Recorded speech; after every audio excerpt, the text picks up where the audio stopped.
Court marriage आमतौर शादियों पर जब हम लोग जाते हैं तो वहाँ शोर शराबा, डीजे बाजा, पटाखे की आवाज़ें आती हैं, धूम धड़ाके से शादियाँ होती हैं। तो लोग कोर्ट मैरिज का जब नाम सुनते हैं तो सोचते हैं कोर्ट मैरिज क्या है और कैसे होती है, क्या इसकी प्रक्रिया क्या होती है। नमस्कार दोस्तों, मैं हूं एडवोकेट केपी सिंह। मैं आप सबके बीच फिर से एक नया वीडियो लेके आया हूं। आज इस वीडियो में हम जानेंगे कि कोर्ट मैरिज क्या है और कोर्ट मैरिज के प्रोसेस क्या है, कोर्ट मैरिज में क्या डॉक्यूमेंट्स लगते हैं, कोर्ट मैरिज में कितने गवाह चाहिए, कोर्ट मैरिज करने पर पैसे भी मिलते हैं, मैरिज रजिस्ट्रेशन की आवश्यकता कहाँ पड़ती है, कोर्ट मैरिज करने के लिए क्या शर्तें हैं, क्या कंडीशंस होती हैं। तो आज हम इसी टॉपिक पर बात करने वाले हैं। तो आइए हम वीडियो को शुरू करते हैं। वीडियो शुरू करने से पहले हम आपसे रिक्वेस्ट करेंगे, अगर आप हमारे चैनल पर नए हैं तो हमारे चैनल को सब्सक्राइब करना मत भूलिएगा और बेल आइकन जरूर प्रेस करिएगा ताकि हमारे वीडियो का नया अपडेट आप तक जरूर पहुँचे।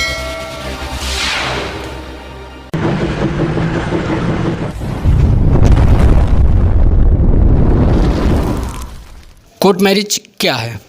कोर्ट मैरिज की जब हम बात करते हैं तो आमतौर पर होने वाले शादियों से बिल्कुल अलग होती है। इसे किसी परंपरागत समारोह के बिना ही कोर्ट में मैरिज ऑफिसर के सामने संपन्न किया जाता है। विशेष विवाह अधिनियम के अंतर्गत ही कोर्ट मैरिज की जाती है। कोर्ट मैरिज किसी भी धर्म, संप्रदाय अथवा जाति के बालिग युवक एवं युवती के बीच हो सकती है। यहाँ आपको बता दें, किसी विदेशी व भारतीय के बीच भी कोर्ट मैरिज हो सकती है। कोर्ट मैरिज करने के लिए मैरिज रजिस्ट्रार के समक्ष आवेदन करना होता है। आवेदन आजकल मैरिज की ऑनलाइन होने लगी हैं। पहले आपको ऑनलाइन करना होगा, उसके बाद एक डेट मिलेगी, उस डेट को आपको मैरिज रजिस्ट्रार के पास उपस्थित होना पड़ता है। कोर्ट मैरिज के लिए प्रोसेस यानी प्रक्रियाएं क्या होती है? अगर हम कोर्ट मैरिज की प्रक्रिया के बारे में बात करें तो ये पूरे भारत में लागू है। विवाह अधिनियम 1954 के अंतर्गत शासित किया जाता है। इस अधिनियम के द्वारा विभिन्न धर्म के स्त्री पुरुष नागरिक समारोह में विवाह संपन्न कर सकते हैं। कोर्ट मैरिज के अंतर्गत केवल हिंदू का ही नहीं बल्कि मुस्लिम, सिख, ईसाई, जैन, बौद्ध का भी विवाह शामिल होता है। कोर्ट मैरिज किसी भी धर्म, संप्रदाय या जाति के युवक युवती के बीच हो सकती है, लेकिन इसके लिए प्रमुख शर्त है कि वह दोनों को बालिग होना आवश्यक है। जैसे कि आपको हमने पहले भी बताया, ये विवाह किसी विदेशी और हिंदुस्तानी के बीच भी हो सकती है, बशर्ते दोनों बालिग होने चाहिए। कोर्ट मैरिज की शर्तें, पूर्व में कोई विवाह न हुआ हो। यह नियम बताता है कि इस कानूनी प्रक्रिया के तहत पहले दोनों पक्ष यह सुनिश्चित करना होगा उनका कोई पूर्व में विवाह नहीं हुआ है, अगर हुआ है तो वैध न हो। दूसरी बात, दोनों पक्षों की पहली शादी से जुड़े पति या पत्नी जीवित न हो। लीगल रेडी, इसका अर्थ है कि आपसी रिश्तेदारी में शादी नहीं हो सकती, यानी बुआ, बहन आदि। यह नियम केवल हिंदुओं पर लागू है। मैरिज के समय दोनों ही पक्ष यानी वर या वधू अपनी वैध सहमति यानी लीगल रेडी देने के लिए सक्षम होने चाहिए। सक्षम का अर्थ है प्रक्रिया में स्वेच्छा से शामिल होना। उम्र बहुत मायने रखती है।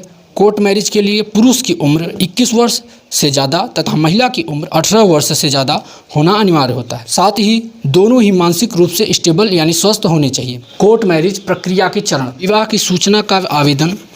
इसके लिए कोर्ट के में सर्वप्रथम जिले के विवाह अधिकारी को सूचित करना होगा, जिसकी सूचना विवाह में शामिल होने वाले पक्षों द्वारा लिखित रूप में दी जाएगी। कोर्ट मैरिज की सूचना उस जिले के विवाह अधिकारी को दी जाएगी। सूचना के स्वरूप के तहत आयु और निवास स्थान यानी रेजिडेंस प्रमाण संलग्न करने होंगे। सूचना का प्रकाशित होना, जिले के विवाह अधिकारी जिसके सामने सूचना जारी की गई थी वह सूचना को प्रकाशित करेंगे। सूचना की एक प्रति कार्यालय में और एक विशिष्ट स्थान पर तथा एक प्रति जिला कार्यालय में जहां विवाह पक्ष अस्थायी रूप से निवासी है प्रकाशित किया जाएगा। विवाह में आपत्ति दर्ज होना, विवाह में आपत्ति कोई भी व्यक्ति दर्ज करा सकता है, अर्थात इसका अर्थ है कि कोई भी व्यक्ति विवाह में आपत्ति दर्ज करा सकता है जिसका लड़का या लड़की से दूर या पास का रिश्ता हो। यदि दी गई आपत्ति को कोई आधार होगा तो उन पर जांच कराई जाएगी। ये आपत्ति संबंधित जिले के विवाह अधिकारी के सामने दर्ज होगी।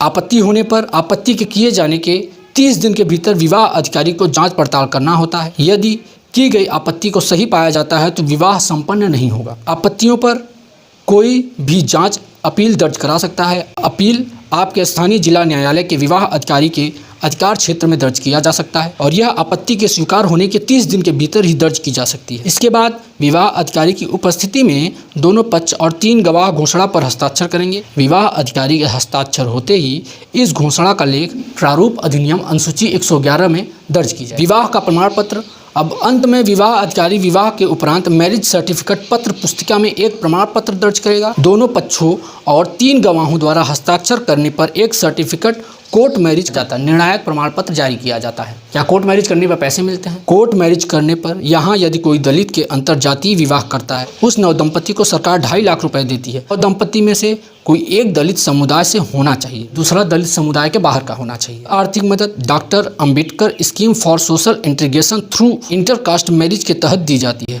शादी को हिंदू विवाह अधिनियम 1955 के तहत रजिस्टर होना चाहिए। इस संबंध में नव दंपति को एक एफिडेविट देना होता है। कोर्ट मैरिज के लिए आवश्यक दस्तावेज, आवेदन पत्र, अनिवार्य शुल्क, दूल्हा दुल्हन के पासपोर्ट साइज 4 फोटो, चांद प्रमाण पत्र जैसे कि आधार कार्ड या ड्राइविंग लाइसेंस कॉपी।